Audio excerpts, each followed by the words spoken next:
Now, it's time for another Dice Tower review with the Game Boy Geek. Hello my friends, it's the Game Boy Geek here. Today we're going to the desert. We're going to palaces. We are trying to be the newest sultan of the area. The old sultans died. We're trying to take control of 5 tribes around the area to try to be the next sultan. So here we have 5 tribes from Days of Wonder. Just came out at Gen Con, designed by Bruno Cathala for 2 to 4 players. And it's Days of Wonder's first gamer game. So we're going to the desert, we're grabbing tiles that have palm trees and palaces, and we're influencing. And let's take a look. I'll show you how it's played. I'll see you on the other side.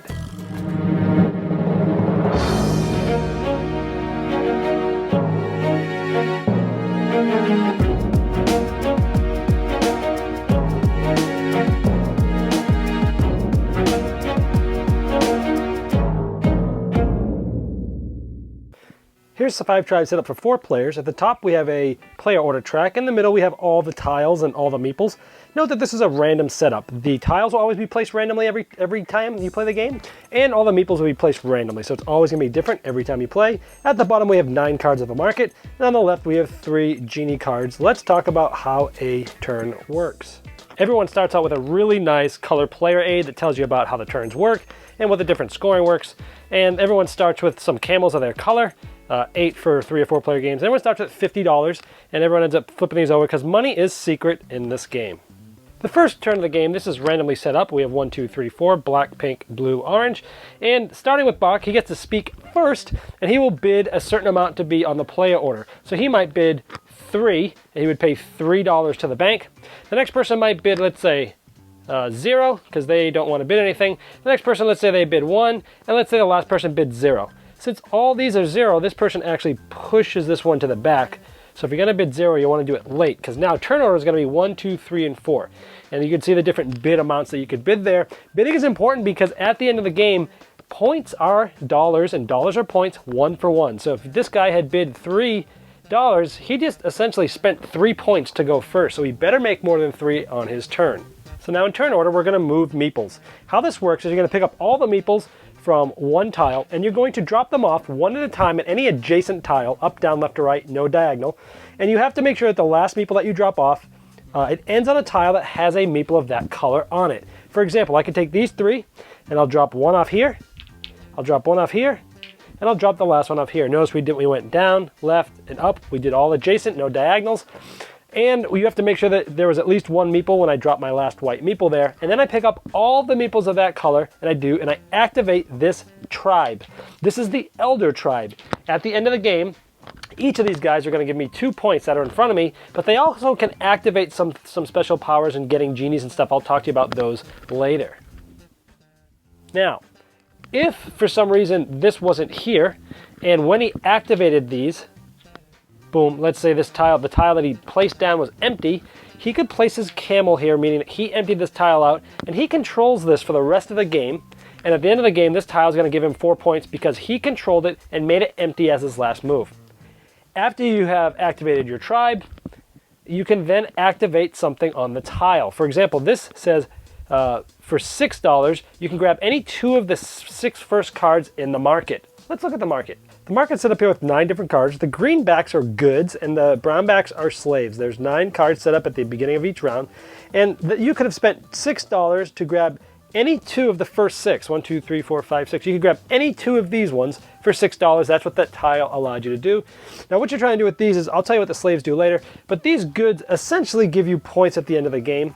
So for example, if you have 4 unique goods, you'll get 13. If you have all 9 unique goods, you'll get 60 points or dollars at the end of the game. You can also trade these in during the game. Like let's say you have a set of 5 and you want some money, you can sell it for 21 at any time during the game on your turn. So the goods get you some end game scoring, or they can get you some fast cash during the middle of the game. So let's say it's the next player's turn. He takes all these 3 meeples, he drops the blue one off here, drops the red one off here, drops the yellow one off here, he grabs all the yellows. There's still 1 there, so I would not control this with my camel, but I have 4 yellow tribe members. These are called the Viziers. We'll put them in front of you for now, and those are worth 1 point at the end of the game. They're also worth, you get 10 points for every player that you have more than these of at the end of the game. So 1 point at the end, and then 10 points for every player that you have more than. Since we emptied this one out right here, we would then be able to activate this tile. This tile allows us to summon a genie if we want. We can pay either 2 elders, or an elder and a slave card. That's one of the uses of these slave cards that we told you about earlier, is I could pay, if I had some in front of me, one of those guys and a slave card, or 2 of these guys, and I could summon a genie. Now these genies do all sorts of cool things. First of all, they're all going to give you points in front of you at the end of the game. Some of them have an ability that lasts, that happens at the end of the game. Some of them have things that you have to spend on your turn. For example, for this genie, for every 2 slave cards you have at the end of the game, it counts as a wild good. So earlier I told you you're trying to get a lot of these different unique goods. This card's good if you're going for that strategy. This one here is all the elders, which is the white tribe. They're usually worth 2 points at the end, but now they're all going to be worth 4 points at the end. So this might push you towards having a strategy for the elders. This one here is 6 points at the end, and then you can spend either an elder or a slave on your turn, and you can add a palace to a palace tile. Now you can spend these palaces are actually pretty cool. You'd put them on a palace, a tile where they have a palace. And again, on these, since you're spending it, you can do it once per turn. When it's your turn, you can spend those to add a palace. Those give you points at the end of the game. We'll talk about those later. Let's say the next player grabs these and goes 1, 2, 3. Grabs these 2 green because it's the last one. We'll activate 2 tribes of the merchants because they're the green tribe. And since I used 2 of these, first of all, they would go in the bag. This bag right here, all the meeples start to go in there. And you grab the first 2 cards, which is one of the goods and a slave. These cards also tell you how many there are of each card. So there's 4 of these, there's 2 of these, and so on and so forth. So it shows you how rare they are. Now you do not replace these now, they get done at the end of the round, and those are the merchants. Now let's look at the builders, the blue tribe. Once you have 5 on there, you can start doing some loops, which are pretty cool. So you can take all these 5. I'm gonna drop off a blue here, and one here, and one here, and one here. I'm going to drop this off here. So you can do these loops, which are really cool. Now I'm going to pull up 3 builders off this tile. Now the builders allow you to get money. And what they do is they give you money by the amount of builders that you're pulling up, plus any slave cards that you want to discard. So let's say I had 1. So that's 1, 2, 3, 4. That's 4 multiplied by the number of blue worker tiles surrounding, even diagonal. So I have 1 here, and there's 1 right there, and that's about it. So it's gonna be 4, because 3 of these in the slave card, times 2 is 8. So I would get $8 from the bank to put into my thing, which again is just straight points at the end of the game. And then you'd throw those blue guys right to the bag with all the rest of them. And of course, since I cleaned that last tile out, I get to control with my camel, and I would activate the tile. We had already talked about how that works. So let's show you how the last tribe, the red ones, work, the assassins. Let's say I take this guy and I go 1, 2, 3, I put the red ones here. I pull up all 3 red ones. Now these are 3 assassins. What this allows me to do is I take the number of assassins plus any slave cards that I'd like to discard. I add those up. Let's say I don't have any, so I have 3. I can go anywhere 3 tiles away and kill any of the meeple tribes that are there. For instance, I go up to 3 tiles and kill 1 other one. So this one here has just 1 meeple. So I could use these. I can kill up to 3 tiles away. So I would kill this one, and now because this one was emptied, I now get to control this one, which is good. Now it's going to be 6 points at the end of the game. So sometimes when you're using the assassins, you can clear 2 tiles in 1 turn and control them both. And then the red ones go in the bag as well. And those are how the different 5 tribes work. Let's look at the different tiles. We already looked at some market ones. Before we saw one that allowed you to grab 2 of the 6 cards. This one's, you spend 3, you can get 1 of these 3 market cards that we talked about earlier. This is you place a palm tree on this. That'll be pointed in the game. And those are pretty much all the types of actions on the tiles. And so we will continue to play this until one of the 2 end game triggers happens. Now, of course, on a player's turn, after they move and they do their one single action, they're essentially moving their guy here, here. So each round, everyone's going to get basically 1 move of the meeples, and then it's going to be reset like this, and then it's going to bid again. So you're basically getting turn order every turn, every round around. So everyone's going to get 1 turn, and then you're going to rebid. At the end of, after everyone has had a turn and they're back and ready to bid, you would then fill the market back up to 9 cards, and if any genies were summoned, you would also fill the genies up here back to 3. So that's how that would work. And the game ends when anybody runs out of all their camels. There's 8 camels in a 3 or 4 player game. There's 11 camels in a 2 player game. Or if there's no legal moves left that the meeples can make. Essentially at the end of the turn order for that, at the end of that, the game ends and we go to a scoring. In the final scoring, we would tally up the amount of money you have because that's straight points. Then we'd look at the Viziers, the yellow tribes. You'd get 1 point for each of those, and you'd get 10 for every player you have more than. The white elders, you'd get 2 points for each one that's still there. The genies, you would look at any genie card you have and you'd get the points straight off of those. How many camels? So on the tiles, if you had controlled, let's say this one, as I mentioned earlier in the game, this would be 4 points. You'd add up all the ones that you control. The palm trees, we showed you some of the ones that had palm trees on them. Now when you have one on the palm tree, it's basically 3 points per palm tree on that on one that you control.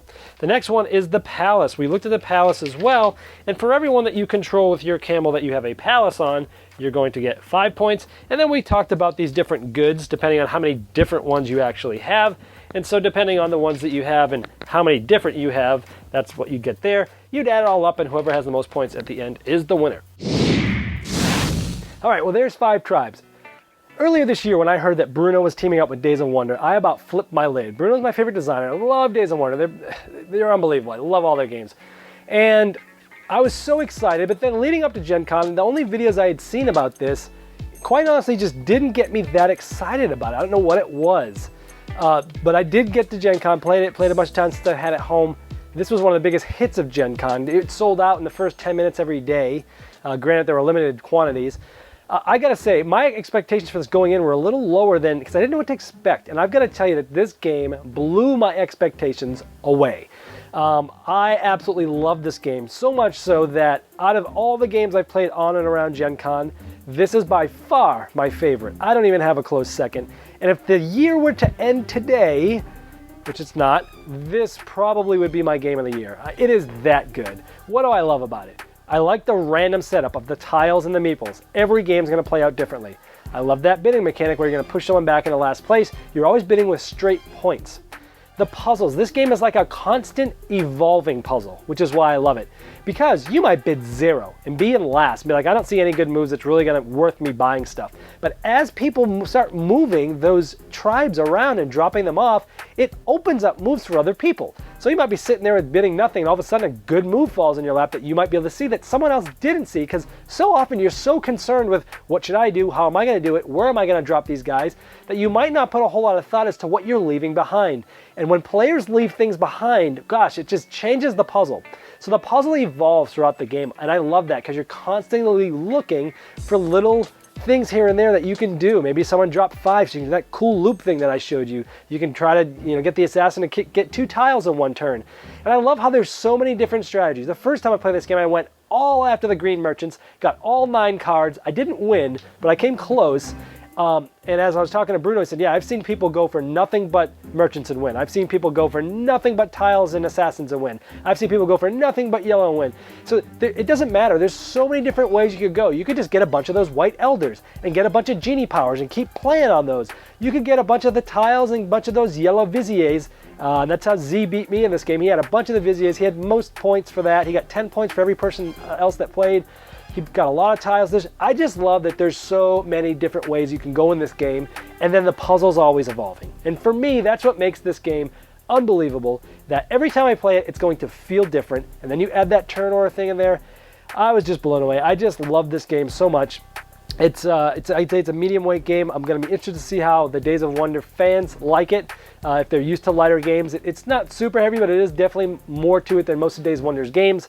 I can't speak highly enough.